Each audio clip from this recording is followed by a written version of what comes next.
Viewers, எப்படி இருக்கிறீங்களா எல்லாரும்? இந்த நாள் நல்லா இருக்கணும்னு இறைவனை பிரார்த்திக்கிறேன். மீண்டும் இயற்கை காட்சியோடு சந்திக்கிறேன். பாருங்க, 3 பச்சை கலர் இருக்குது. இது இந்த இடம்ன்றதை உங்களுக்கு விளங்கி இருக்கும். அடிக்கடி இந்த நாட்டை பற்றி அடிக்கடி போடுறதால இங்கே கூட மலை பிரதேசம்தான் கூட காணப்படுறது.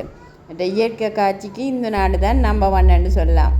அதாவது இந்த மலையால் ஒரு மலையிலேருந்து இன்னொரு மலைக்கு போகிறேன்டா இந்த கம்பி வழி தொடர்பாடலண்டு இருக்குது. அதில் ஏறி பார்க்கலாம். ஆனால் கீழே பார்த்துட்டாதீங்க தயவுசெய்து. ஆனால் த்ரில்லிங்காக இருக்கும், மனமிதமாக இருக்கும். ஒரு இனம் புரியாத ஒரு மகிழ்ச்சி உண்டு காணப்படும். ரிலாக்ஸாக இருக்கும். அப்படி நீங்கள் எங்கே போனால் அவ்வளோ ரிலாக்ஸாக வரமாட்டதை எனக்கு சொல்லுங்கள். வேறு எது போட்டால் உங்களுக்கு பிடிக்க மாட்டேன். இது ஒரு சூரிய அஸ்தமிக்கிற காட்சி பாருங்க, எப்படி இருக்குது உங்களுக்கு.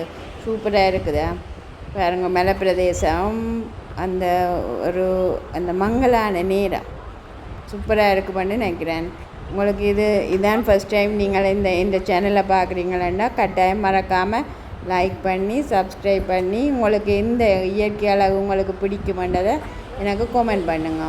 வேறு என்ன இயற்கை பிடிக்குமென்றதை மறக்காமல் சொல்லுங்கள். அடுத்த விளக்கில் உங்களை சந்திக்கிற மட்டும் போய் வரேன். உங்களோடைய திருப்ப இணைகிறேன்.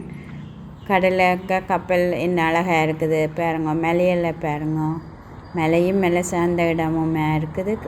அப்புறம் கடலும் கடல் சார்ந்த இடமுமே இருக்கும். ரெண்டும் இணைஞ்சதால் தான் இது பிரமிக்கத்தக்க அழகாக இருக்குதுன்னு நான் நினைக்கிறேன்.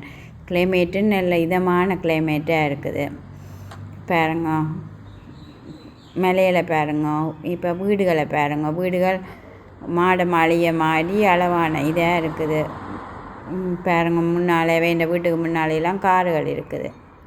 இப்படியே பார்த்து கொண்டு ரசித்து கொண்டு இருக்கலாம். இப்படியான தெருக்கள் நீங்கள் பார்த்தீங்கன்னா எனக்கு கமெண்ட் போடுங்க. அடுத்த விளக்கில் உங்களை சந்திக்கிறேன். லைக் பண்ணி சப்ஸ்கிரைப் பண்ணுங்கள்.